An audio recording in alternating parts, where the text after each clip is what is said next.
Good evening and welcome to the HDFC Bank Limited Q1FY24 earnings conference call on the financial results presented by the management of HDFC Bank. As a reminder, all participant lines will be in the listen-only mode. There will be an opportunity for you to ask questions after a brief commentary by the management. Should you need assistance during this conference call, please signal an operator by pressing star and then 0 on your touchtone phone. Please note that this conference is being recorded.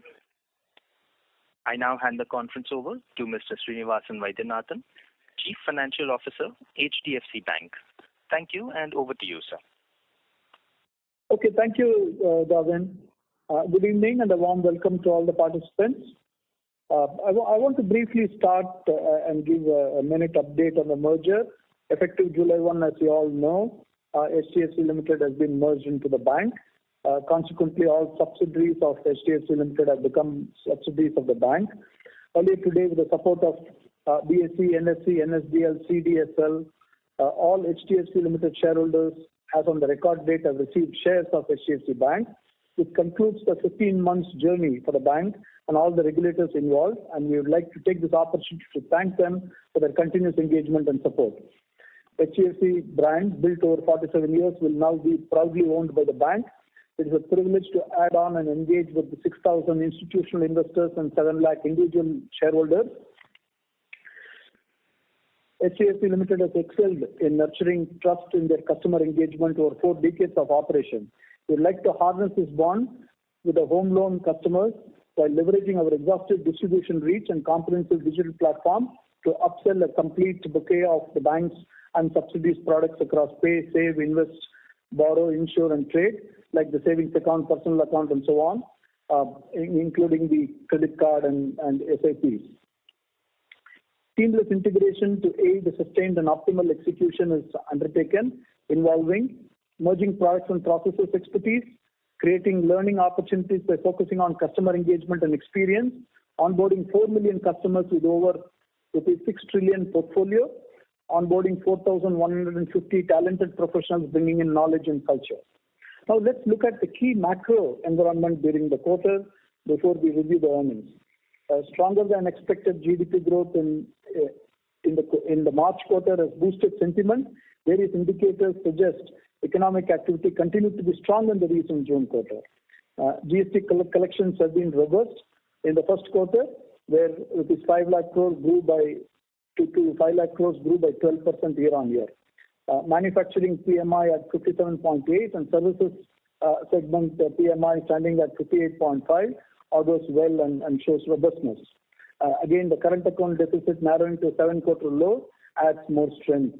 Payment systems indicate business activity continues to be robust with 14% growth in RTGS, NEFT transactions and 44% growth in UPI payments.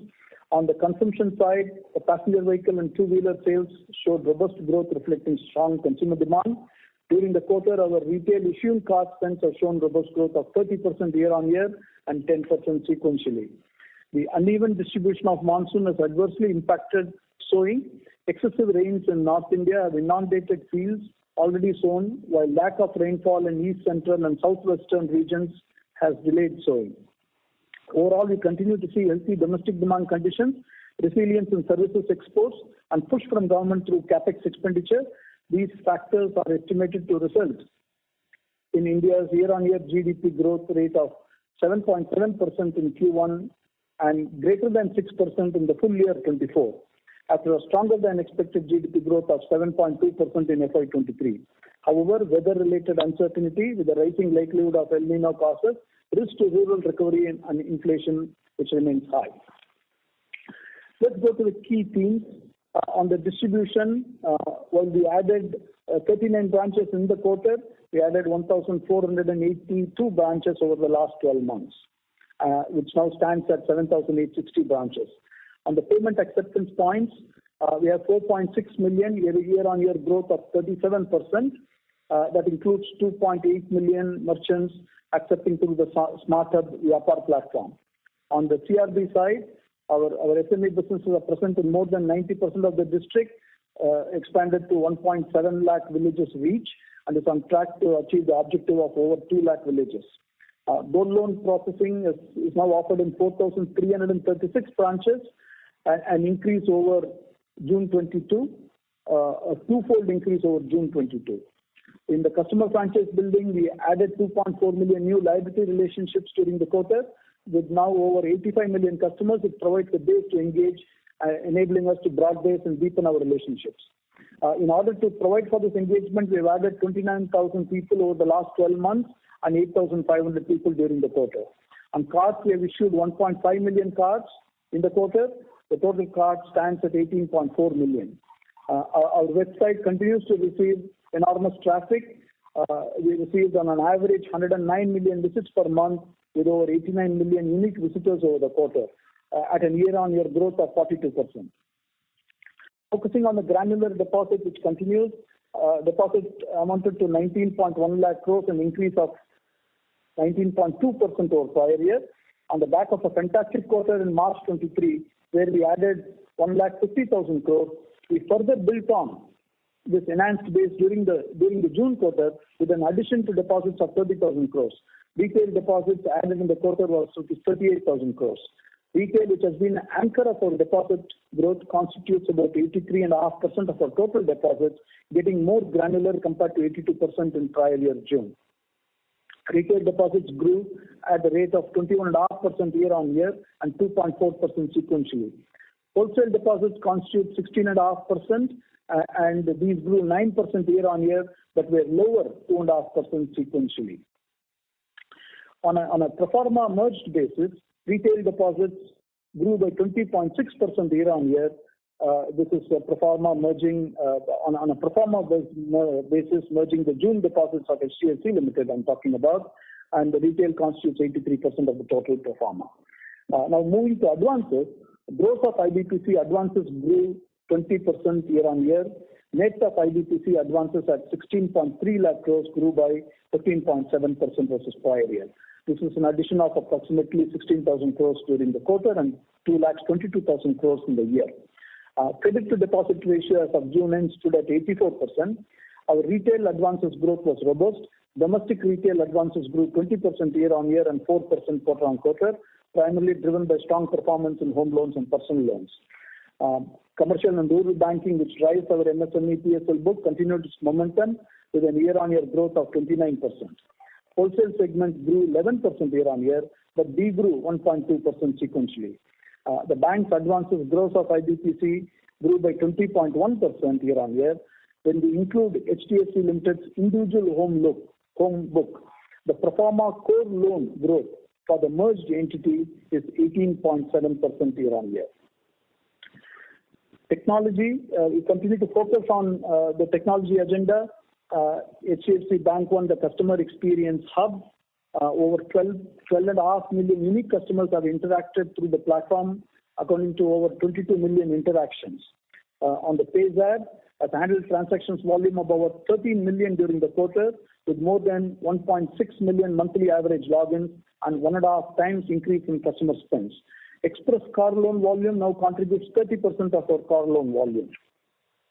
We continue to be focused on these investments in expanding both the distribution as well as the digital footprint and thereby driving the relationship management for growth. Balance sheet remains resilient. LCR for the quarter for the bank was at 126%, prior quarter was 116%, and prior year was 108%. LCR on a pro forma basis, that is, including the estimated HDFC Limited book as of June 30, based on the merged entity, was at over 120%. Capital adequacy ratio is at 18.9% and CET1 is at 16.2%. Net revenues for the quarter were at 32,829 crore, grew by 26.9% over prior year, driven by gross advances growth of 20% and deposit growth of 19%. Net interest income for the quarter at 23,599 crore, which is 72% of net revenues, grew by 21% over prior year. The core net interest margin for the quarter was at 4.1%. On an interest earning asset basis, the core net interest margin was at 4.3%. Getting to the details of other income, which was at 9,230 crores, Fees and commission that constitutes two-thirds of the other income was at 6,290 crores and grew by 17% over prior year. Retail constitutes approximately 93% of fees and commission. FX and derivatives at 1,309 crore was higher by 27% compared to prior year, and net trading and mark-to-market income were at 552 crores for the quarter. Prior quarter was a negative 38, and prior year was also negative, slightly above 1,000 crores. Other miscellaneous income at 1,079 crores includes recoveries from written-off accounts and dividends from subsidiaries. Operating expenses for the quarter were at 14,057 crores, an increase of 33.9% over prior year and an increase of 4.4% over prior quarter. In this context, it is pertinent to note that we added 1,482 branches and 1,732 ATMs since last year. In the medium to long term, distribution reach is the key. This is what will provide funding through better engagement. Cost-to-income ratio for the quarter was at 42.8%, reflecting the cost of investments, which from a timing point of view has been chosen during the benign credit environment to capture the market opportunity. This will moderate and revert to below previous levels after the break-even and payback from the investment starts to flow through. PPOP for the quarter grew by 22%. Our pre-provision operating profit was at 18,772 crores. Coming to asset quality, the GNPA ratio was at 1.17% compared to 1.12% in prior quarter and 1.28% in prior year. Out of the 1.17%, about 14 basis points are standard. That's the core GNPA ratio is 1.03. GNPA ratio excluding NPAs in agricultural segment, because agricultural segment has got the seasonality in June and December. So excluding the agricultural segment, GNPA ratio was at 0.94%. Prior quarter was also at 0.94%, and prior year was 1.06%.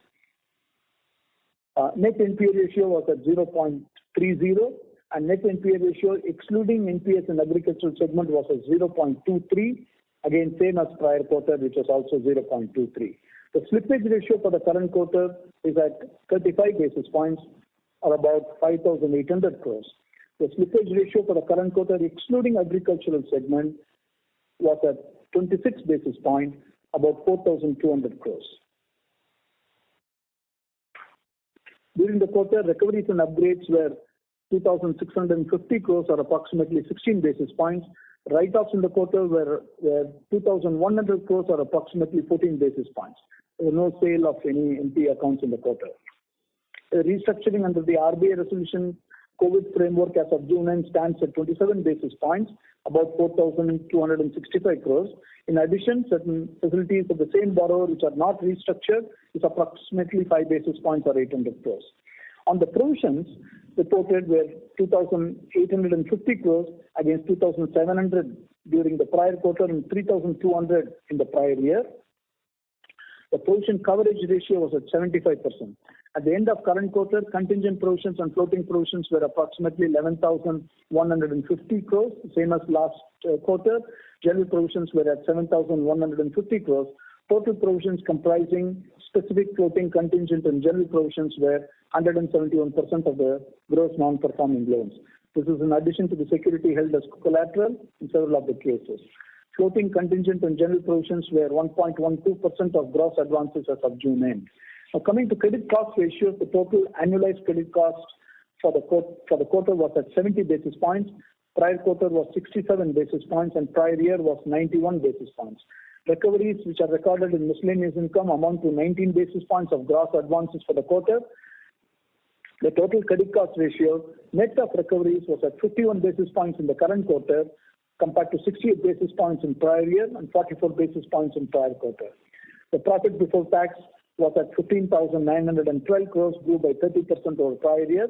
Net profit after tax for the quarter at 11,952 crores, grew by 30% over prior year. Some highlights on HDB Financial Services. This is on Ind-AS basis. The total loan book as of June end stood at 73,568 crores, growing 5.1% sequentially and 19% year on year. Secured loan comprises 72% of the total loan book. Disbursements for the quarter were higher by 42% over prior year. Customer franchise grew to 12.8 million with 7.3% additions during the quarter and an increase of 29% year-on-year. Distribution network was augmented by 89 branches in the quarter, taking it to 1,581 branches spread across 1,100 cities and towns. Net interest income for the quarter was 1,501 crore, an increase of 5% quarter-on-quarter and 13% year-on-year. Provisions and contingencies for the quarter was 267 crores against 398 crores for the quarter ended last year, June. Quality of the book continued to see sustained improvement.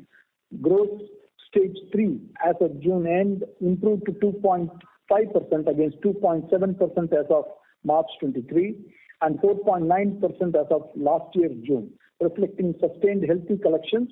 Provision coverage on the stage 3 book stood at 66%. The profit after tax for the quarter ended June increased to 567 crores against 545 crores for the last quarter and 441 crores for last year's same quarter. ROA and ROE for the quarter stood respectively at 3.2% and 19.4%. Earnings per share in HDB was at rupees 7.16 and book value per share in HDB is at 150.5. HDB remains well capitalized with a total capital adequacy ratio of 19.8% as of June end. And a few sentences on HDB, on HSL, our securities company that has added nearly 0.6 million clients in the last 12 months, taking the client base to 4.6 million. HSL has a network of 207 branches across 147 cities and towns. Digital offerings continues to enjoy good traction in the market. Around 93% of active clients utilize the services utilize the digital platforms of the company. HDFC Securities has introduced HDFC Sky, a low-cost broking platform which is targeted at all kinds of customers, millennials, investors, traders, providing easy do-it-yourself seamless execution with a high ease and competitive flat pricing policy. The total reported revenue for the quarter was at 497 crores against 432 crores in prior year. And the net profit after tax was at 189 crores, almost flat to prior year. Earnings per share in the quarter in HSL was rupees 119 and the book value per share at HSL is at 1,153. In summary, our results reflect consistency of delivery, diligently executed to result in continued momentum in deposit growth at 19% and retail deposit growth within that, which is 21.5%, gross advances growth of 20% and the net advances growth net of IBPC of 16%. Profit after tax increased by 30%, delivering return on assets in the quarter over 2% and ROE of about 17.3%. Earnings per share reported in the quarter is at rupees 21.4 at the standalone bank level and rupees 22.2 at the consolidated bank level. Book value per share, standalone bank is at rupees 525.4 and at the consolidated bank level is at rupees 542.7. With that, may I request the operator to please open up the line for questions, please? Thank you very much. We will now begin the question and answer session. Anyone who wishes to ask a question may press star and 1 on their touchtone telephone. If you wish to remove yourself from the question queue, you may press star and 2. Participants are requested to limit their questions to 2 per participant. If time permits, you may join the queue for any follow-up.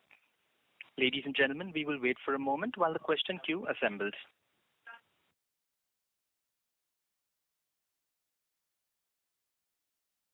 The first question is from the line of Suresh Ganapathy from Macquarie. Please go ahead.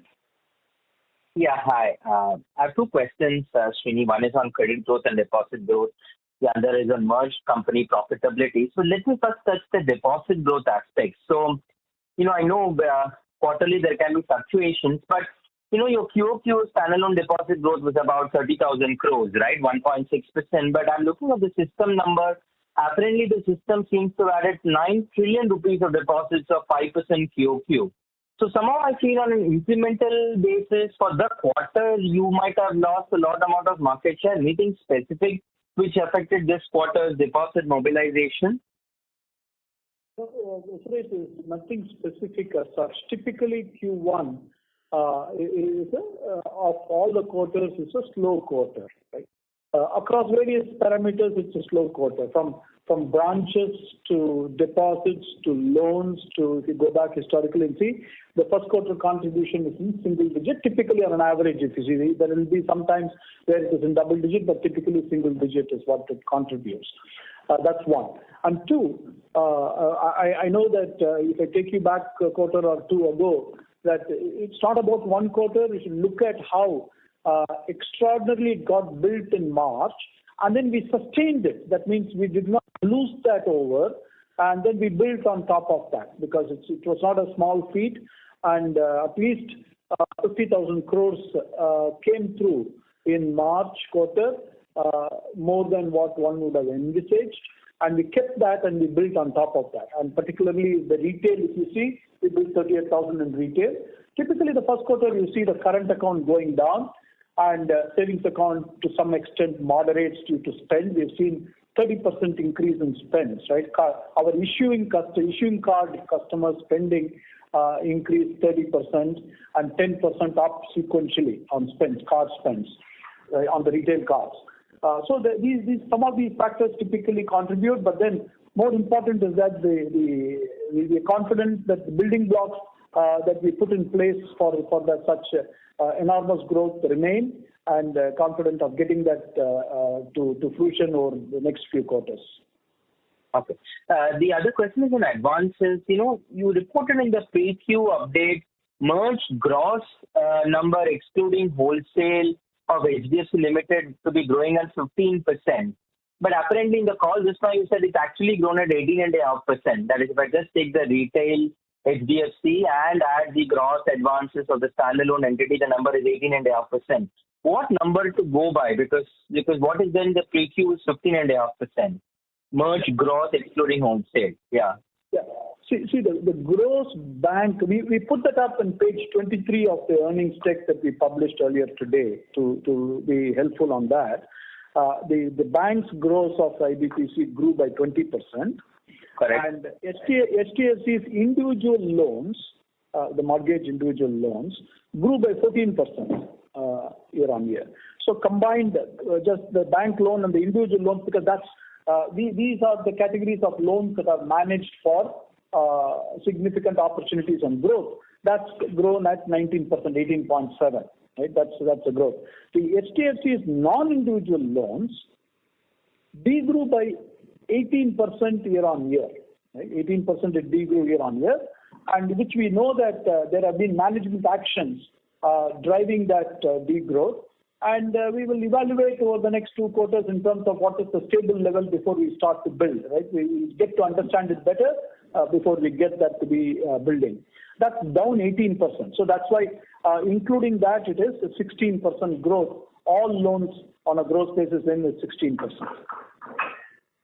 Okay, so yeah, there's some confusion with the pre-Q. Okay, no problem. And finally, are you confident that on a merged basis, when you deliver the September quarter results, you can sustain the current levels of ROA reported? I mean, you exited, of course, this quarter with 2.1%. Last year also, full year, the number was 2.1%. How confident you are based on your initial assessment? Yeah. The level of confidence is pretty high. Typically, I think Sashi had alluded to in some other context that we're looking at 1.9 to 2.1. That's the range at which we'll oscillate. Quarter to quarter, if there is a timing on certain things, particularly if there is anything that we do, will be timing. But otherwise, broadly, it is the 1.9 to 2.1 that we alluded to before. That is where we are confident of driving to deliver. Okay, thank you so much. Thank you. Thank you. We have the next question from the line of Mahrukh Adajania from Nuvama. Please go ahead. Yeah, hi. So my first question is on OPEX. Basically, this happened even in the last year's first quarter. So the OPEX growth in the first 2 quarters on a sequential basis is 4 to 5%. And then as branch ads pick up, basically the OPEX ratio or the OPEX growth, not the ratio, but the OPEX growth scales up to 7% QOQ, 8% QOQ.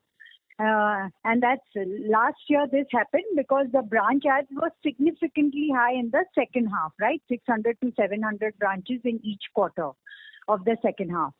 So how do you look at the standalone OPEX going ahead? HDFC's business moves at a steady state OPEX, but your own OPEX, as you go on adding branches, do you see the 8% sequential growth coming back? I'm not talking more in terms of cost to income, but the QOQ growth. Because, No, that's not. The 8% QOQ is essentially the build-up of the branches that happened there. And so the way we try to pace it in such a way, if you think about what happened there, we started the quarter and our goal was to start building the distribution. So we created a lot of capability to build branches. And then as we were confident, because think about it, what we mentioned, which is we're trying to take the benign credit environment as an opportunity to see how we invest, and during this time period run through the maturity and try to get that when credit normalizes, when the credit reverts to mean, which is the historical mean, call it 90, 100, 110, somewhere around that basis points. That's the kind of, when credit reverts, before the credit reverts to mean, we need that maturity cycle to come to fruition. So we were waiting for that to see, and as we saw, we started to accelerate and go. And then as time goes by, you'll see that the base comparison starts to lap, and then after that we see a moderate level, right? So we have still not seen the lapping of the growth from a base comparison point of view, because we started to some extent in the September quarter, to a large extent in the December quarter, and as we saw the credit bending further down, because if you look at the credit cost last year, June quarter was 91 basis points.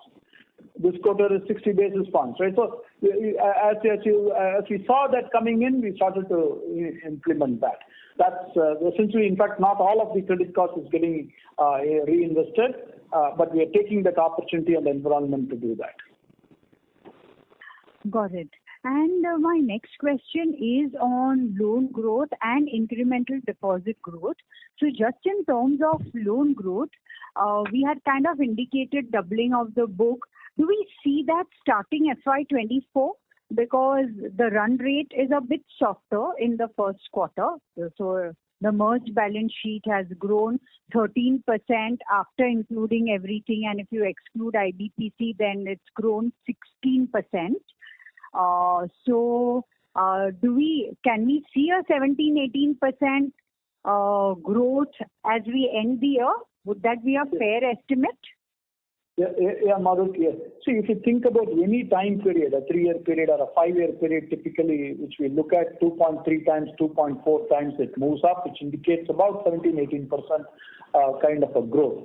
And that's over a period of a longer term, right? 5 years time period. But over a shorter time period, somewhere we have done 15, 16, somewhere we have done 18, 19, but 17, 18 is the kind of our capacities are built, and that is how we are gaining traction to be at that level from a consistency of growth point of view. Quarter to quarter it differs, but yes, when you are asking about the full year, that's the kind of level at which the non-wholesale, the non-retail book in HDFC Limited will receive evaluation, and as you see, and as we deem fit in terms of growth rate, whether it takes a quarter or two before we start to pump in with that, we will see. But at least, yes, on an overall basis, we're confident that there is enough credit demand. It is for us to see which one we want and what time we start to build in. And at the right price. I want to mention that even during this quarter, there were several opportunities on loans. You look at our wholesale loans, 11% year on year or minus 1.61 or close to minus 2% quarter on quarter. We were not shy of not participating in certain loans. If the price is not to our liking, we don't need it. And but we need the relationship, right? We keep it because around which we build several other segment relationships. But yes, that's broadly that's where we are operating. Okay, got it. And so what would you be able to quantify the CRR and SLR of Limited, HDFC Limited at the end of June? Would that be possible? No, see, it starts to kick in, I think, in the next fortnight, it will start to kick in. And then we provided you the high level in terms of how we carrying liquidity to both to support the growth and support all the results that are required. The bank standalone LCR is 126%. On a combined basis, which was 116% last quarter, 126 now. On a combined basis, pro forma combined, little more than 120%, after accounting for what is required for CRR and so on. So yes, quite comfortable with the position there to meet the regulatory requirements. Okay, thank you so much. Thank you. The next question is from the line of Kunal Shah from Citi. Please go ahead. Yeah, thanks for taking the question. So firstly, on the retail deposit side, so last time it was quite encouraging of 1 trillion, and we have highlighted that on a quarterly basis we would want to add that kind of a number. Obviously, Q1 has some kind of a seasonality, but given the capacities which are being built and the investment in franchise which is being done, what is the average kind of a retail deposit accretion which we can see over next 6 to 8 odd quarters? See, Kunal, what we don't give one forward-looking statement, but at least I want to indicate what we have previously said, which is yes, we have built capacities to be at that kind of a level, and that is when you look at it over a period of time. Yes, there has been a quarter where it is lower. Again, there are seasonality, it is low because there are times in this April to June quarter where typically it is low because people are away, customers are away, schools are out, many things happen in this quarter, right? And but our goal and our drive is to be at that kind of a level that we previously indicated, and this will come back up and where we try to drive that forward. Okay, so 1 trillion was the indication, so we should drive that back to 1 trillion odd level. Yeah, thereabouts, that's what we had indicated, that's the level at which we'd like to operate. Sure. And in terms of credit growth, what you highlighted, 17 to 18 odd %, that is again maybe not taking into effect IBPC. So is that a fair, or maybe this 13% which is there post IBPC is what you are indicating to be like 17 to 18 odd % sustainable one? See, IBPC is typically a very transient book, right?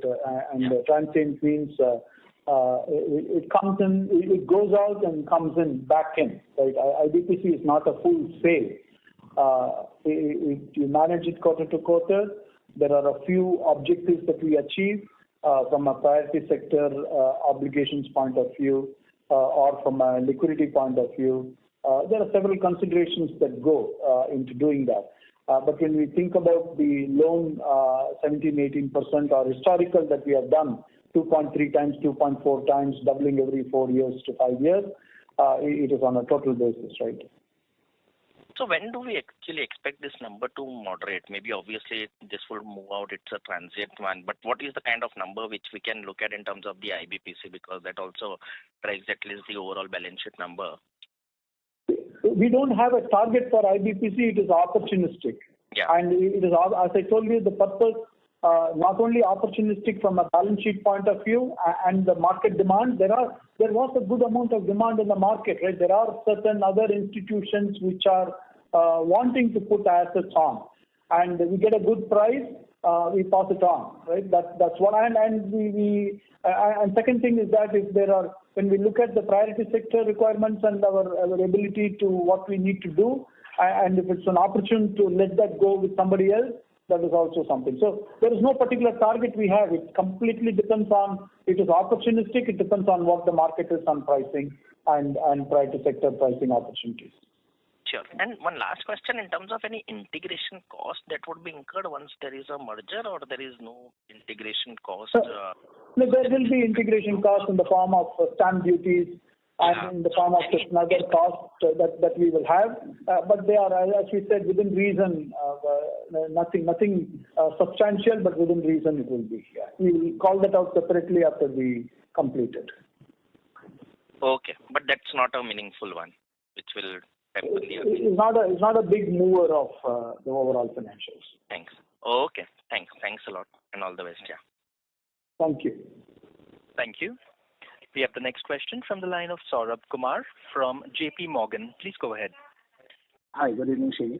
Just two questions. One is on deposit repricing. So this quarter-on-quarter, your interest cost is up quite sharply, 15%. So can you help us understand where you are in terms of your term deposit rates on balance sheet versus incremental? And the second is basically on the HDFC mortgage book. So fair to assume that in 6 months this book completely moves into EBLR? Yeah, two ones. Thank you. The second question I didn't understand. Mortgage book, what is basically, it? this will all be repo linked now. This was all PLR linked at HDFC Limited. Okay, I got the question now. Okay, first the deposit pricing. Yes, if you look at the deposit pricing over a period of time, the SAR deposits haven't moved, as you know, not just for us in the entire market. It is what it is. It is the time deposit.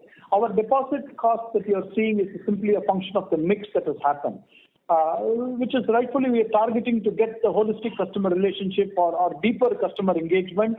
That is why the time deposit last year grew 29%. This quarter grew 26.5% time deposit. So it's a function. So then the next question is if you're growing this time deposit at what rate, right? It's a market rate. If you look at our deposit pricing, is more or less at or slightly below some of the competitors' pricing level, right? So we are not pricing to gain any deposits. We are trying to price it at or slightly below competitors' level. We want that engagement. So we are not shy of that it is a cost, but because it gives better engagement and it gives a little more duration on deposits, and we are okay with that. So that's how you think about it. It is not a lead pricing to get deposits. That's not what we are after. If you see any table at any point in time when you refer across various tenors, that's what you will see that, right? And of course, we are pitched slightly above State Bank for most of the tenors, except for some short end where I think State Bank could be priced higher for whatever reason. But other than that, more or less in the private sector side, the top 2 or 3 or 4 banks were more or less there on pricing. On the mortgages, you asked about the EBLR. Yes, it will move to repo-based pricing. But when it starts off with no difference to the customer, because at the end of the day, customer, whatever is the benchmark in which you do, even today, yesterday, or last year, the customer had a choice to finance anywhere the customer wants. So the price is to be pitched at a level which is again like the time deposit that I spoke about, competitively priced and with something differentiator in terms of engagement and better relationship with the customer. That is how we are approaching it. So yes, it will move to EBLR repo-based loans. So why I ask this is basically in future will HDFC's NIMs will have slightly higher volatility than what it had in past because now you have a large potentially external benchmarking book. Or will you still try to manage NIMs through cycles? Yeah. Okay. Yeah. See, if you look at how HDFC Limited managed, and that is the same book that we are taking over along with the same people and with a similar kind of a risk philosophy and structure, the margins were moving in a narrow band, right? It was moving in narrow band because from a duration point of view, they were fairly hedged on the duration, right? From an interest rate risk. That is why when the repo rates went up, you did not see in HDFC Limited spread or the NIM jumping out of page because the risk management was keeping it in a very narrow band. So in the up cycle or down cycle, it's a narrow change that will happen, but cannot go off. That's part of how the duration is managed, and that will be how it will continue to be managed that way. Got it. Thank you, sir. Thank you. Thank you. We have the next question from the line of Rahul Jain from Goldman Sachs. Please go ahead. Yeah, hi. Good evening, Srini. So just first question, going back to one of your statements that you're sort of making use of declining credit cost in investing in capacity build up. So how long can this trend continue? We've seen structural decline in credit cost so far along. Is there any more legroom available out there to bring the credit cost down from here, or? how do you see that play out? Okay, it's a very good question. Thank you. Right, there's no crystal ball when the credit reverts to mean, right? But there will be reversion to mean. When that reverts to mean, that's part of the risk management art. Our credit will tell us few quarters ahead of time, which is what happened, right? When we started to build those branches somewhere November, December 21. We were looking at how our risk management was viewing how the cycle is coming along, and then we started to get on to those branches. So March 22, we added a little more than 500 branches, and then from then on, we've been on that cycle of building. So we will, our risk management will evolve and tell us in terms of how the cycle is going to turn or when. And it is nothing but it's a function of maturity. It's not about the quality of the book. The quality of the book is sound now, it was sound then, and it will be sound in times to come. It's a question of maturity cycle of the product and of the credit.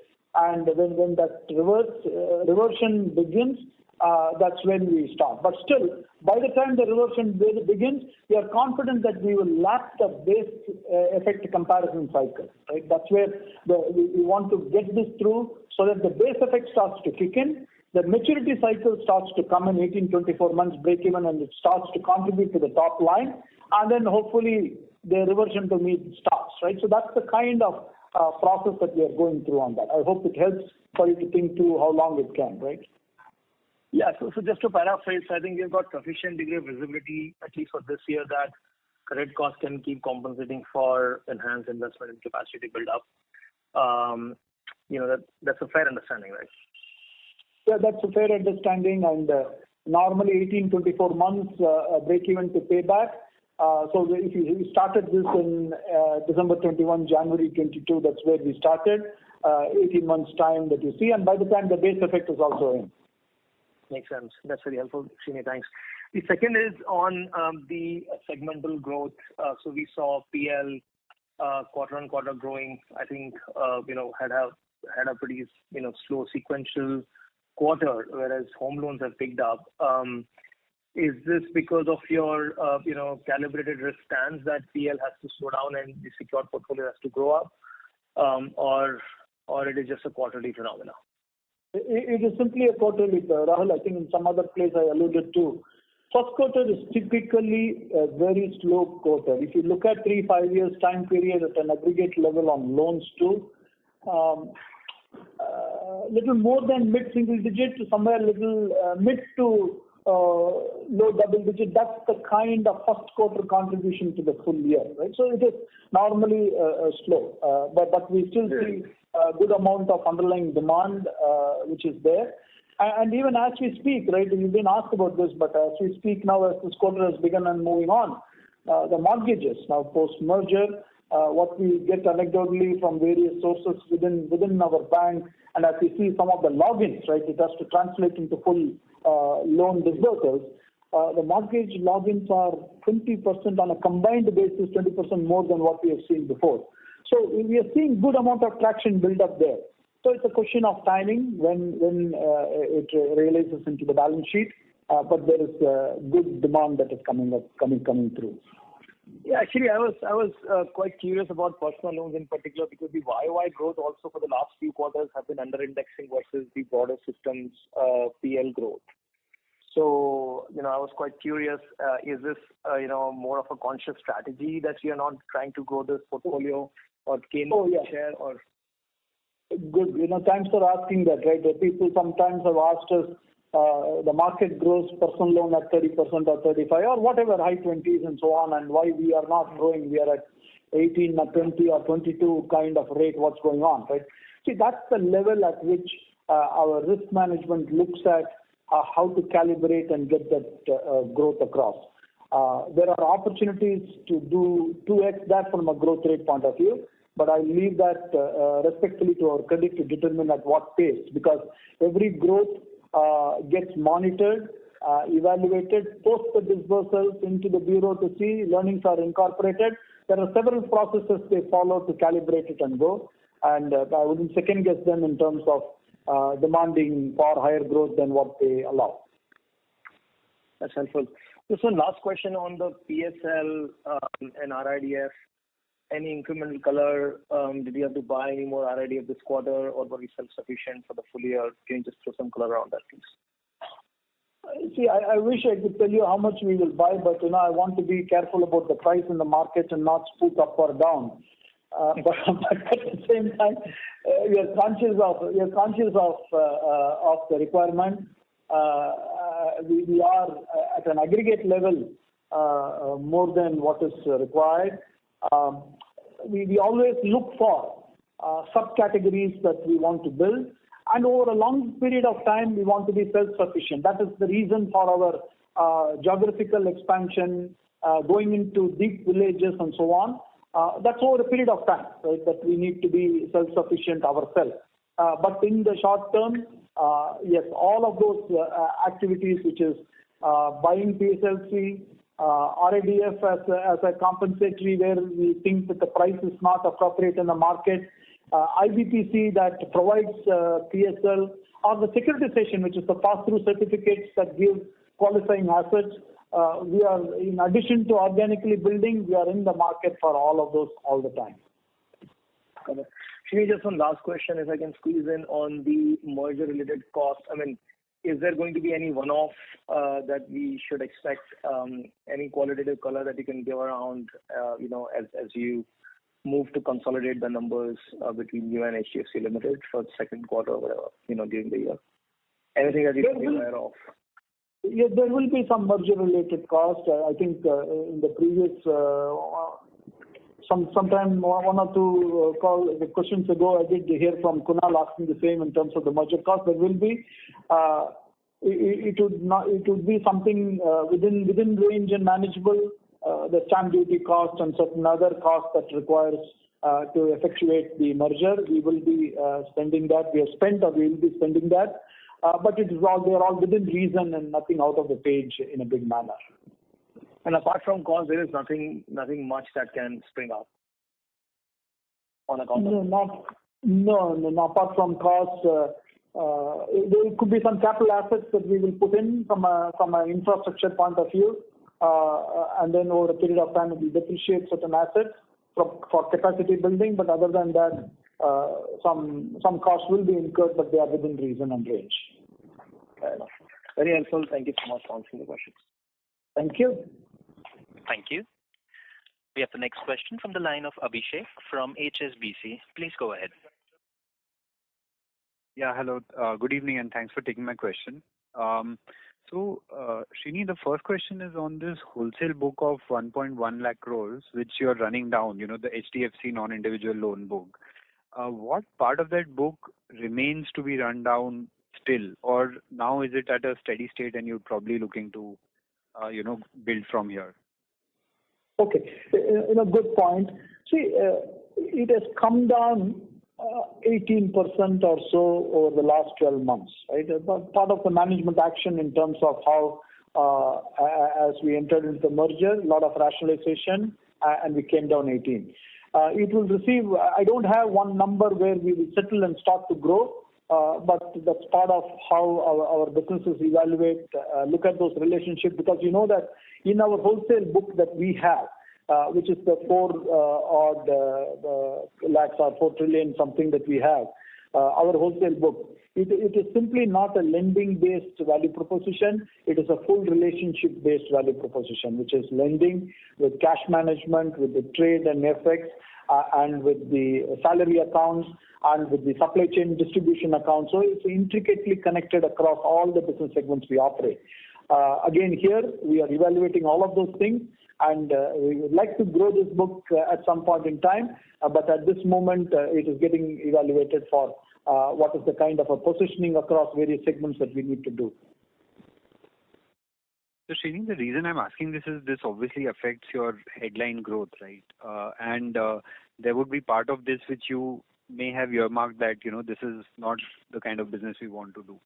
So if we can get a sense of that, then we know X of that how much we can grow. Yeah. That's just it's not that we don't want to be in the business. We very much want to be in those businesses. The construction financing is very intricately connected to mortgage lending. We will be there. We'll be nurturing and growing that.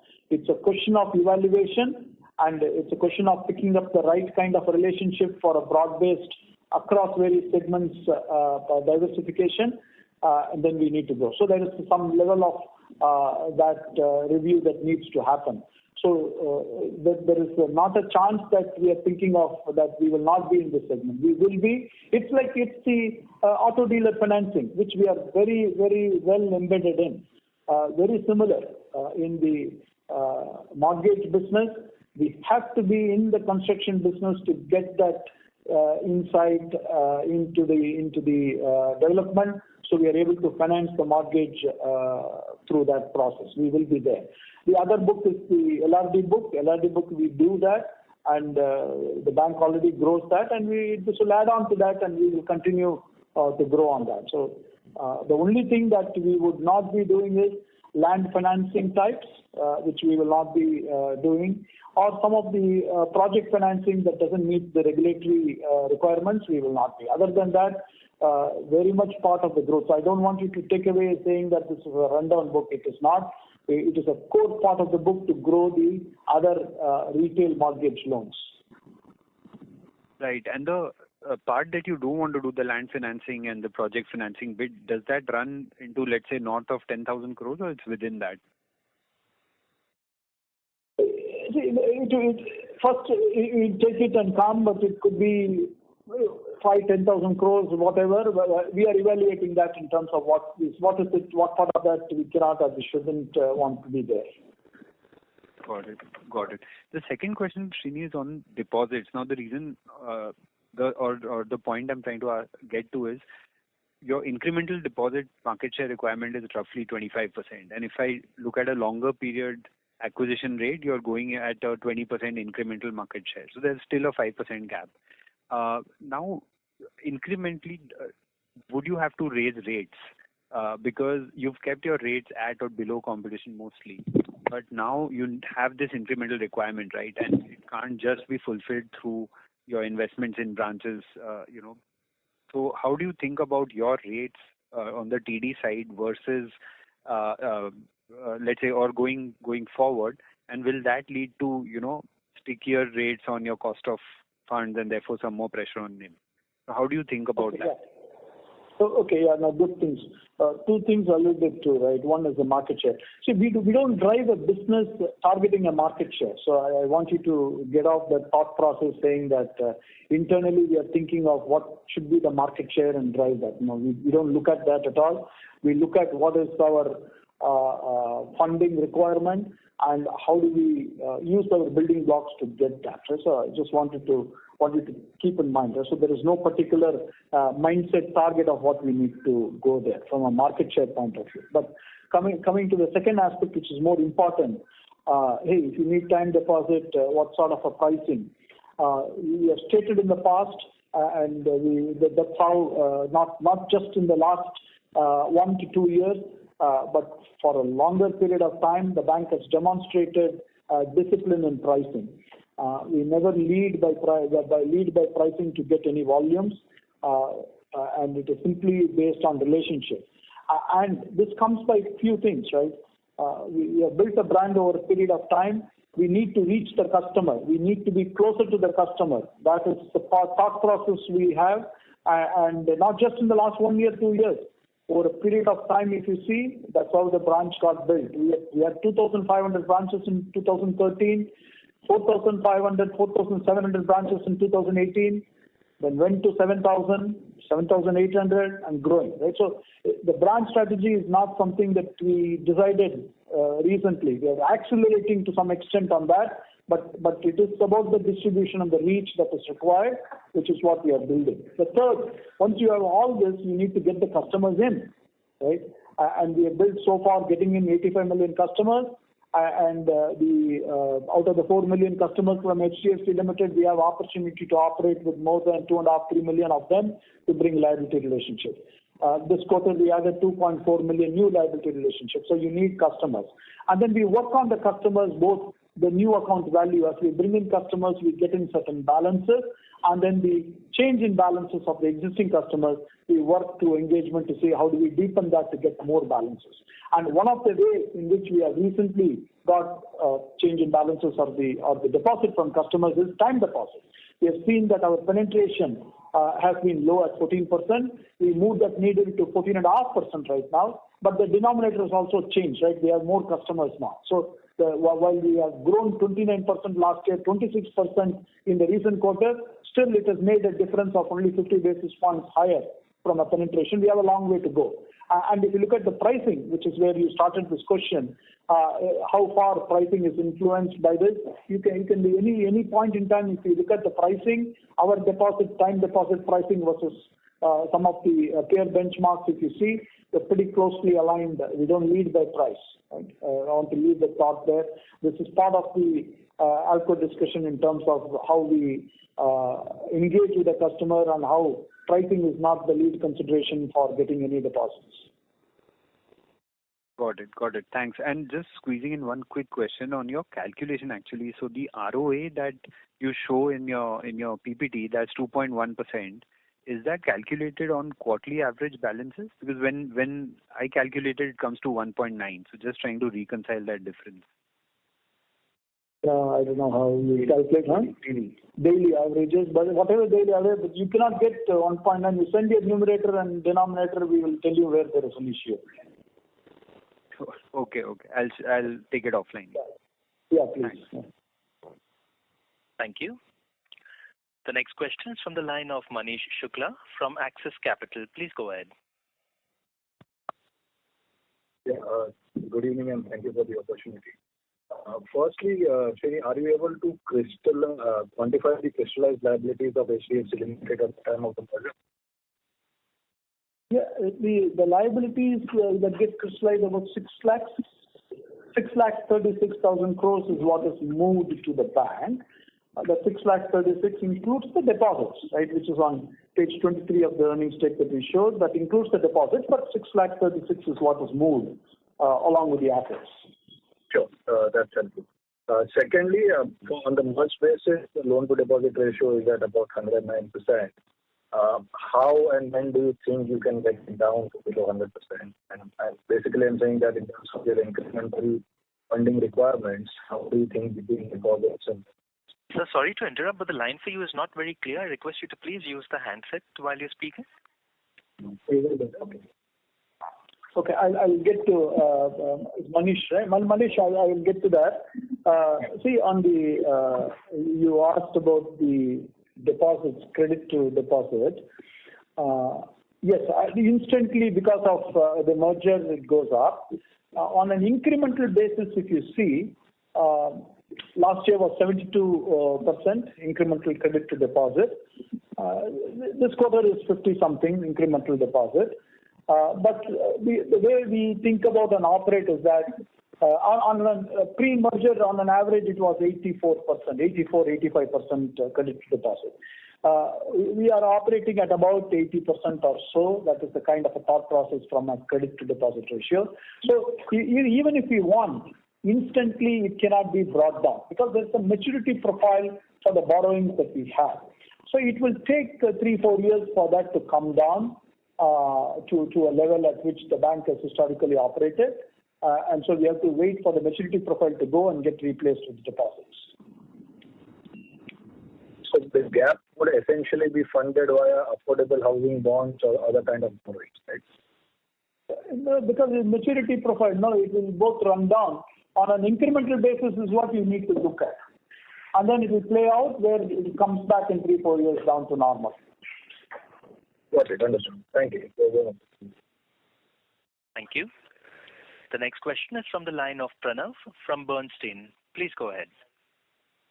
Hey, good evening. Thanks for the session.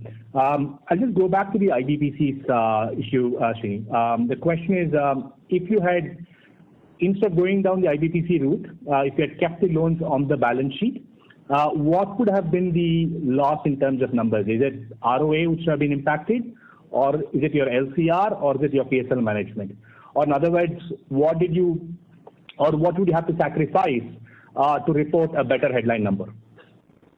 No, it's like this, right? When you do IBPC sell, in which is what we have done, you've taken the loans off the balance sheet, and so the baseline for priority sector lending goes down. So you are reducing the obligations on which you need to have the directed lending at some point in time in future. So that's something, right? Very important on that front. Then the second thing is that from a pricing point of view, if there is some better pricing and there is a demand there, it gives you certain pickup in the spread on that. So these are a couple of concerns. And then liquidity, of course, right? You get some cash and you can deploy it. Essentially it's leveraged again, right? You got the money, you can get more loans that you want, and you're able to leverage further. So that's the kind of thought process we deploy to do this. Perfect. Thanks, Roshni. That's very helpful. Thank you. Thank you. Thank you. Ladies and gentlemen, we have come to an end of the time allotted for the call. I would now like to hand the conference over to Mr. Vaidyanathan for closing comments. Over to you, sir. Okay. Thank you, Darwin. Thank you all the participants for participating. It was good and quite a dialogue that happened. Further questions, and those of you who could not complete questions or haven't had that opportunity to get on the line due to time constraints, we'll be open to having a conversation at some point in time. Please get in touch with our investor relations at Darwin or anybody else with whom you are previously connected. We'll be happy to have any dialogue. Thank you. Bye-bye. Thank you. On behalf of HDFC Bank Limited, that concludes this conference. Thank you for joining us. You may now disconnect your lines.